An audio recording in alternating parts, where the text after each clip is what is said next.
UP के एक गांव की सच्ची कहानी सुनकर आपके भी रोंगटे खड़े हो जाएंगे। जहां 11 साल की बच्ची को भी नहीं छोड़ा जाता। मर्द औरत बच्चे कोई भी हो या फिर उनकी कोई भी उम्र हो, उसके साथ कैसे हवसपरत मर्द जुल्म करते हैं। वह अपनी प्यास बुझाने के लिए वह बच्चों तक को भी नहीं छोड़ते हैं।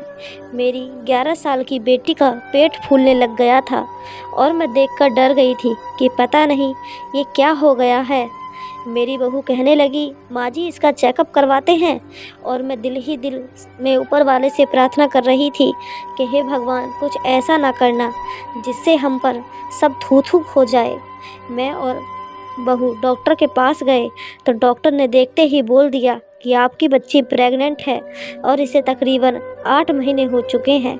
यह सुनते ही मेरा दिल कांप गया। तारा को देखा तो उसके चेहरे पर कुछ ऐसे भाव नहीं दिख रहे थे कि जिसे देखकर लगा था कि उसने किसी के साथ गलत काम किया है। बेटी को मैं अब सबसे छुपा कर रखती थी, क्योंकि अगर किसी को भी पता चल जाता, अगर उसे कोई भी देख लेता तो हम सब का जीना मुश्किल हो जाता। मैंने अपनी बहू को भी कहा था कि यह बात वह अपने पति को ना बताए, जल्द ही इसका कोई ना कोई हल निकाल लेंगे, क्योंकि इस तरह तो गुजारा नहीं हो सकता। मेरी बहू मेरी बात समझ चुकी थी। उसने मुझसे वादा किया कि वह तारा की यह बात किसी को नहीं बताएगी। मुझे अपनी बच्ची के लिए हर वक्त डर सा लगा रहता था। एक दिन मैंने अपनी बेटी को स्टोर रूम में सुला दिया और खुद उसके कमरे में सो गई, ताकि पता तो चले कि कमरे में कौन आता है या फिर किसी ने बाहर से ही। मुझे उसके बिस्तर पर पड़े हुए कुछ ही वक्त गुजरा था कि कदमों की आहट सुनकर मैं चौंक गई। मेरा नाम लीला है और मेरी उम्र 22 साल थी जब मैं ब्याह कर ससुराल आ गई थी। मेरे 2 बच्चे थे। पहला बच्चा तो ऊपर वाले ने शादी के फ़ौरन बाद ही दे दिया, जो कि लड़का था, मगर मुझे बेटी का बहुत शौक़ था कि ऊपर वाला करे कि मेरी बेटी हो, मैं भी उसके नाज नखरे उठाऊं, उससे बातें करूं, मगर मेरी बेटी नहीं थी। मेरे पतिदेव कई बार मुझे बोल चुके थे कि यह तो ऊपर वाले की देन है, तुम परेशान क्यों होती हो। अगर हमारे नसीब में बेटी का प्यार हुआ तो बेटी मिल जाएगी, वरना जो ऊपर वाले को मंजूर हो। तुम हर वक्त रोती ना रहा करो। हर काम में कोई ना कोई फ़ायदा छुपा होता है। हो सकता है इसी से कोई बेहतरी हो। ऊपर वाले के फैसले पर यकीन रखना सीखो। मैं जब भी कभी बेटी का नाम लेती तो मेरे पति इसी तरह मुझे समझाते थे। मैंने दूसरी औलाद के लिए बहुत मिन्नतें मुरादें मांगी थीं। ऊपर वाले ने मेरी मुराद सुन ली थी और मैं प्रेग्नेंट हो गई थी। इस वक्त मेरा बेटा 14 साल का था। पहली औलाद का इतना बड़ा होने के बावजूद दूसरी औलाद की खुशखबरी सुनना थोड़ा अजीब था, मगर मैं खुश थी। मेरे बेटे की अब बहन होगी। 9 महीने मेरे बहुत मुश्किल से गुजरे थे। अभी मेरा दूसरा ही महीना था कि घर में आग लग गई, तो कभी मेरे पति का एक्सीडेंट हो गया। इस तरह पूरे 9 के 9 महीने में कोई न कोई अपशगुन होते रहे। लोगों ने मेरे होने वाले बच्चे को बहुत से गलत नामों से पुकारना शुरू कर दिया था। मुझे अपने ईश्वर पर पूरा यकीन था कि यह सब तो नसीब का खेल है, वरना इस तरह कुछ नहीं होता और ना ही कोई बच्चा या इंसान अपशगुन होता है, क्योंकि गांव के लोगों में वही पुरानी रस्म रिवाज और वही सोच पाई जाती है, इसलिए उनको ये सब लगता था। मेरे 9 महीने पूरे हो चुके थे। डिलीवरी का वक्त करीब था। डॉक्टर ने मेरे पति को हौसला दिया और ऑपरेशन थिएटर में आ गए। वह वक्त मेरे पति पर कयामत जैसा था। ऊपर वाले ने उनकी प्रार्थना सुन ली थी और चांद जैसी बेटी से मेरी गोद हरी हो गई थी। जब मुझे होश आया, मेरे पति ने मुझे यह खुशखबरी सुनाई तो मेरे पैरों तले ज़मीन नहीं टिक रही थी। मैं बहुत खुश थी कि ऊपर वाले ने मुझे एक बेटी का सुख दिया है। मैंने अपनी बेटी का नाम तारा रखा था। सभी मेरे नाम रखने पर हैरान थे कि ये कैसा नाम है, मगर मुझे अपनी बेटी चांद का टुकड़ा लगती थी, इसलिए मैंने उसका नाम तारा रख दिया था। मेरा बेटा मनीष अपनी बहन का बहुत ख्याल रखता था, मगर जब भी वह स्कूल से आता तो अक्सर गुमसुम रहता था। मैंने कई बार उससे पूछा कि बेटा क्या बात है, तो उसने कहा कि स्कूल के बच्चे उसे चिढ़ाते हैं कि तुम 14 साल के हो चुके हो और तुम्हारे माँ बाप को अब बेटी पैदा की है। हम अक्सर बच्चों को ऐसी बातों पर बहुत मारते हैं या फिर डांटकर चुप करवा देते हैं, मगर बच्चे सभी बातें समझते हैं। हमारा ज़माना और था, आजकल के बच्चों के खुद के मसले इतने हैं कि वह अक्सर डिप्रेशन का शिकार रहते हैं। जब मनीष ने मुझे ये बात बताई तो एक पल को मैं कांप गई, क्योंकि अपने बेटे को बताने के लिए मेरे पास कुछ नहीं था। फिर कुछ सोचकर मैं उसके पास बैठ गई और मैंने उसे बताया कि बेटा, यह तो ऊपर वाले की देन है और तुम्हें खुश होना चाहिए कि तुम्हारी बहन आई है जिससे तुम हर दुख सुख बांट सकते हो जब वह बड़ी होगी। मैंने उसे समझाया कि मनीष, अगर कल को तुम्हारे बाबा और मैं इस दुनिया में नहीं रहे तो तुम अकेले होगे, तुम्हें कोई परेशानी होगी तो क्या तुम लोगों से बांटते फिरोगे? तो उसने कहा, नहीं माँ।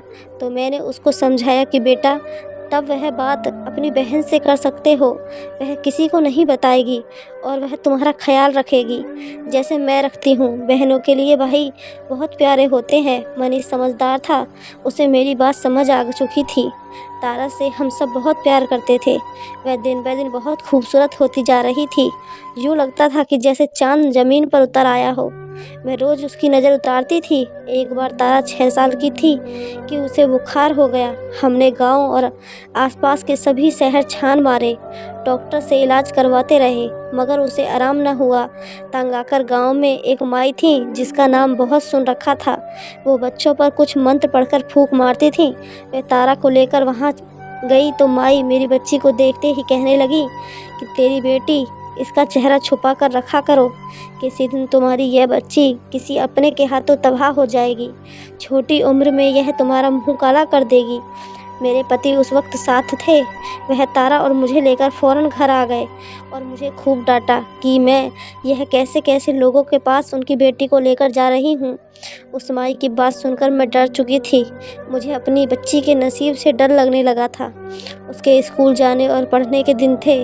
उस माई की बात सुनकर मैंने उसे स्कूल भी ना जाने दिया और घर बैठा लिया। मेरे पति ने इस बात पर खूब शोर मचाया, मगर मैं अपनी बात से 1 इंच तक ना हिली।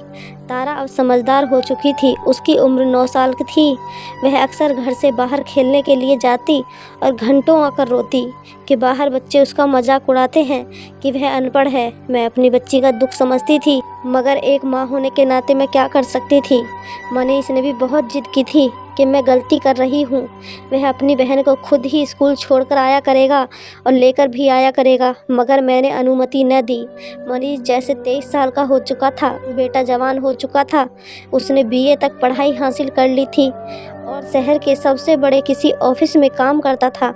कई बार उसके रिश्ते घर आ चुके थे, मगर मुझे वो अभी छोटा सा मनीष ही लगता था। कई बार मुझे रिश्तेदारों में से लोगों ने कहा कि बेटे की शादी जल्दी कर लो, वरना ऐसा ना हो कि वह बगैर बताए शहर में छुपकर शादी कर ले। यह बात सुनकर मैं डर गई थी। मैंने बेटे की शादी के लिए रिश्ते देखना शुरू कर दिए और जब मनीष को पता चला तो मनीष ने कहा, माँ आप जहाँ कहेंगी मैं शादी कर लूँगा। मेरे पति की तबीयत भी खराब रहने लगी थी। उन्होंने बेटे का रिश्ता पास के गांव में ही तय कर दिया। लड़की पढ़ी लिखी नहीं थी। मैंने जब मना किया तो मेरे पति ने कहा, मैं अब जवान दे चुका हूँ और लड़की अच्छी है, हमारी सेवा करेगी और मनीष को भी खुश रखेगी। तुम्हें किस बात का डर है? तारा भाई की शादी का सुनकर बहुत खुश हो गई थी। इस वक्त वह 9 साल की थी कि जब मनीष की हमने शादी कर दी और शिल्पी को बहू बनाकर घर ले आए। और शिल्पी घरदारी में माहिर थी। शादी के 3 महीने में वह हम सबका दिल जीत चुकी थी। मैं तो उसे दुआएं देती न थकती थी कि चलो ऊपर वाले ने इतनी अच्छी बच्ची मेरे बेटे की दुल्हन बना दी। तारा हर वक्त भाई भाभी करती रहती थी। शिल्पी के आने के बाद भी मनीष तारा को ज़्यादा वक्त देता था जैसे शादी से पहले देता था। शिल्पी इस बात का हमसे शिकवा तो ना करती थी, मगर मैं यह बात उसके चेहरे पर पड़ चुकी थी। मैंने मनीष को यह बात समझाई कि बेटा इस बात का ख्याल रखो कि पत्नी और बहन में कोई बात ना हो। तुम उसे ज़्यादा वक्त देते हो और उसे कम। बेटे की शादी को 7 महीने हो चुके थे, मगर मैंने नोट किया था कि मेरी बहू का अपने मायके आना जाना बहुत है। वह हर हफ्ते में 2 बार मायके चक्कर लगाती थी, जो बात मुझे बिल्कुल पसंद नहीं थी। मैंने बहू को मना किया तो उसने कहा, माँ जी पास के गांव में शादी करवाने का यही तो फ़ायदा है कि जब मर्जी अपने माँ बाप के मिलने चले जाओ। उसकी बात सुनकर मैं हैरान रह गई थी। बहू की बातचीत मुझे अब एक आंख नहीं भाती थी। मुझे लगता था जैसे मैं कुछ ज़्यादा ही सोच रही हूँ। एक दिन मोहल्ले में किसी के घर किसी बच्ची के बर्थडे की पार्टी थी, तो मैं वहाँ चली गई। तो मुझे एक औरत ने कहा, लीला तुम्हारी बहू शिल्पी गांव के चौधरी के घर क्यों जाती है? तुम जानती नहीं हो वह लोग कितने खतरनाक हैं।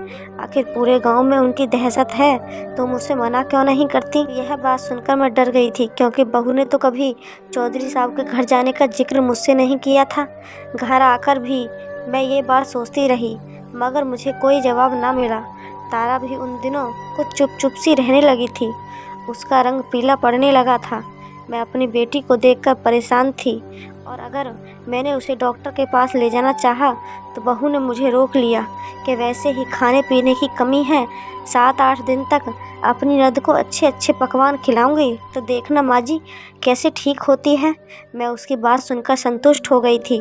तारा को बहू पिछले 7 दिनों से ताकत की चीज़ें खिला रही थी, मगर वह थी कि दिन ब दिन कांटा बनती जा रही थी।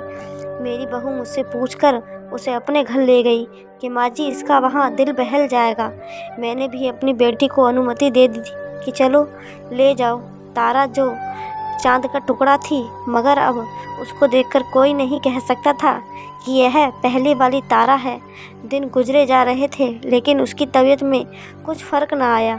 मैंने कई बार अपने पति से इस बात का जिक्र किया तो वह कहने लगे, शहर ले चलते हैं, मनीष जिस दिन घर आएगा।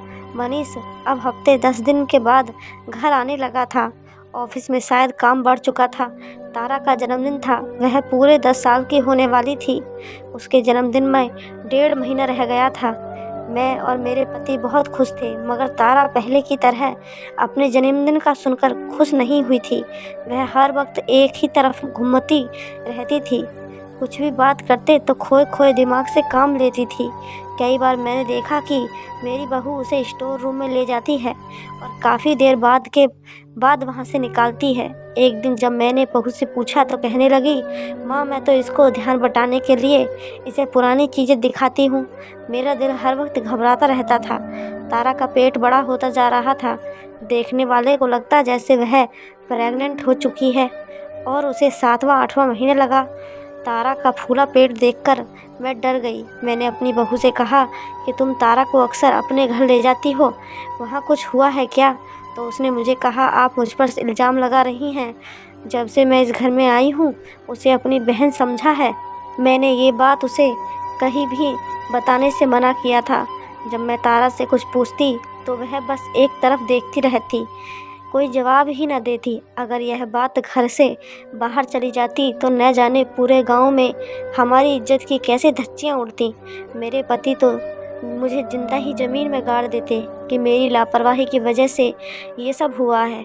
मैं और बहू उसे रात के समय छुपाकर उसे डॉक्टर के पास लेकर गए, तो उस डॉक्टर ने देखते ही ऐसा राज खोला कि मैं तो वहीं ढेर हो गई। उसने देखते ही मुझे बोल दिया कि आपकी बेटी प्रेग्नेंट है और 1 आधे महीने में बच्चा जन्मने वाली है। यह बात सुनकर हैरानी में आ चुकी थी। मैंने डॉक्टर से कहा कि आप एक बार टेस्ट तो कर लें, तो वह गुस्सा हो गई। क्या आपको मेरी बात पर यकीन नहीं है? क्या डॉक्टर आप हैं या मैं हूँ? मैंने कहा, नहीं, आपकी बच्ची प्रेग्नेंट है।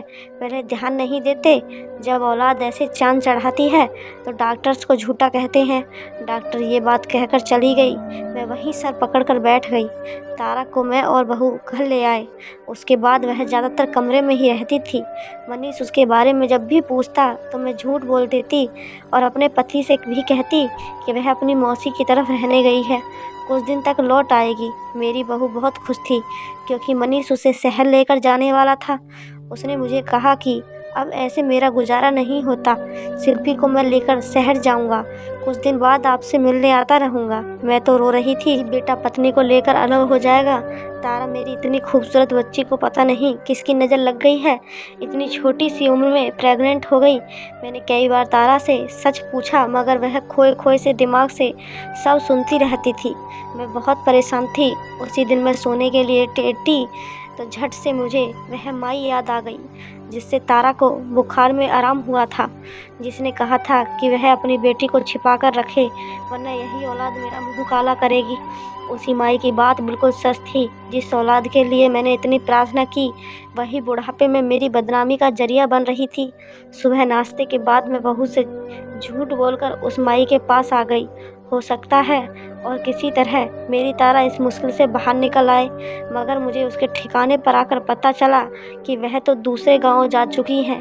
बुझे हुए दिल के साथ मैं घर लौट आई और अपनी बहू से कहा कि मुझे डॉक्टर के पास ले चलो, हो सकता है मेरी वही मदद करे। मैं और बहू जब उसके पास आए तो उसने मेरी बच्ची का बच्चा गिराने से साफ मना कर दिया कि ये गैर कानूनी काम है और दूसरा इसमें आपकी बच्ची की जान को खतरा है। वह अभी छोटी है। मैं परेशान हालत में घर आ गई। समझ नहीं पा रही थी कि कहाँ से अपनी औलाद की खुशियाँ मांगूं। मैंने दोबारा ऊपर वाले से रो रो कर प्रार्थना की। उस दिन मैं फिर उस माई की तरफ गई और ऊपर वाले की करनी ऐसी हुई कि दूसरे गांव में मुझे वह आसानी से मिल गई। जब मैंने उसे सारी बात बताई तो उसने मुझे एक दवा दी और कहा कि यह अपनी बच्ची को पिला और उसके साथ ही बच्ची के बिस्तर पर खुद सो जा, तुझे पता चल जाएगा तेरी बच्ची कैसे प्रेग्नेंट हुई है। लीला, मैंने कुछ साल पहले तुझे कहा भी था कि बच्ची पर ध्यान रख, तूने मेरी बात नहीं मानी, अब भुगत रही है ना। मैं घर आकर तारा को दवा पिला चुकी थी और उसे बहू से छिपाकर स्टोर रूम में सुला दिया और खुद जाकर उसके बिस्तर पर सो गई। आधी रात गुजर चुकी थी मगर अभी तक मेरा तारा की तरफ ध्यान था। पता नहीं वह ठीक होगी या नहीं। अगर किसी को पता चल गया तो क्या होगा, और कल तो बेटा बहू भी शहर चले जाएंगे। मैं इसी सोच में गुम थी कि मुझे कमरे में कदमों की आहट सुनाई दी। मैं दम साधे लेटी रही। कुछ ही मिनट के बाद कमरे में धुआं फैलना शुरू हो गया जो मेरे दिस गिस को चढ़ा तो मैं फ़ौरन चौंक कर उठ बैठी थी। इस वक्त कमरे में कौन हो सकता था, मगर जैसे ही मैं उठी मेरी आत्मा कांप गई, क्योंकि कमरे में उस वक्त कोई और नहीं बल्कि आधी रात को तारा की सगी भाभी शिल्पी थी। वह मुझे वहां देखकर डर गई थी। मैंने कमरे की लाइट जलाई तो उस वक्त उसके हाथ में एक मीठी चीज़ थी। मैं गुस्से से उसके पूछने लगी कि तुम यहाँ तारा के कमरे में क्या कर रही हो और यह धुआं किस चीज़ का है। मेरी बात सुनकर वह साफ मुकर गई, मगर मैं जान चुकी थी कि तारा की इस हालत के पीछे शिल्पी है। मेरी आवाज़ सुनकर मनीष और उसके पिता भी वहाँ आ गए। मनीष ने आते ही कमरे की खिड़कियाँ खोली ताकि धुआं बाहर जा निकले। उसके हाथ में खाने लेकर फेंक दिया और कहा, सच बताओ शिल्पी, वरना इसी वक्त इस घर से निकाल दूंगी। क्या करती रही हो तुम तारा के साथ। मनीष और मेरे पति हैरान थे। वह मुझे कहने लगे कि क्या हो गया है आपको, वह क्यों करेगी ऐसा। मैंने उन दोनों को चुप करवा दिया और उसे कहा, सच बताओ वरना इसी वक्त घर से निकाल दूंगी और तुम्हारे माँ बाप को तुम्हारी करतूत बताऊंगी। यह सुनते ही शिल्पी कहने लगी, तारा की इस हालत की जिम्मेदार मैं हूँ।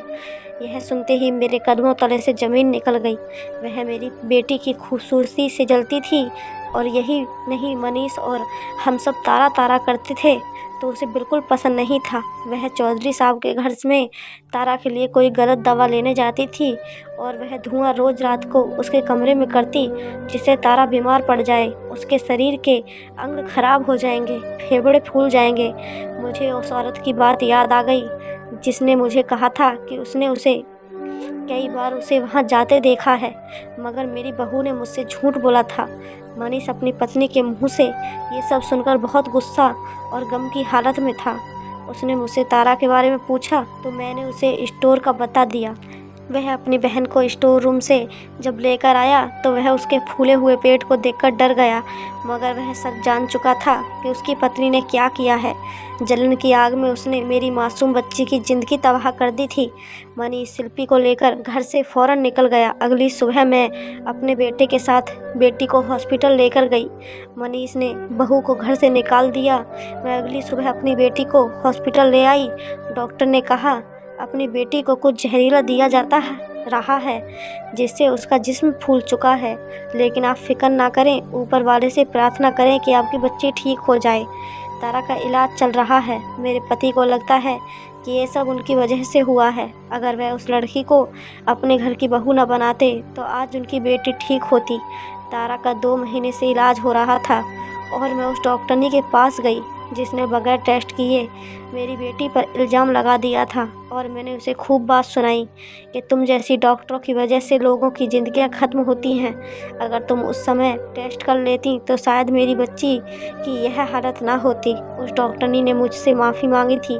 तारा अपनी हालत देखकर डर चुकी थी, जिसका उसके दिमाग पर असर हुआ था और वह किसी से भी बात नहीं करती थी। मैंने उस माई से भी तारा का इलाज जारी रखा था। मेरी बहू जलन की आग में इतनी अंधी हो चुकी थी कि उसे मेरी बेटी की मासूमियत भी नज़र नहीं आई।